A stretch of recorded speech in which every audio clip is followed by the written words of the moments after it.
Welcome to the Salmon Runs YouTube. Enjoy the video. You start by opening the photo in your chosen app. You want an editor that supports masks or a one-tap remover. Once done, duplicate the image layer so you can undo or compare. That prevents data loss.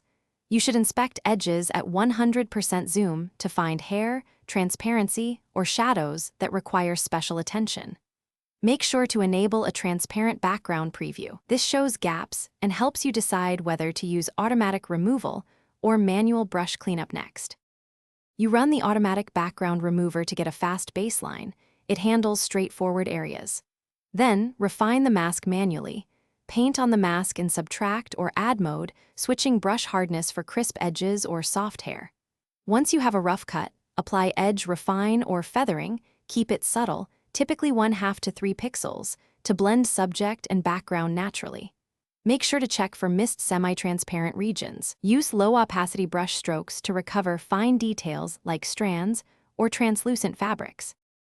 You finish by exporting the clean subject. Choose PNG for transparent needs or save a PSD if you want layers later. Before finalizing, preview the result on both dark and light backgrounds to catch halos or color fringing.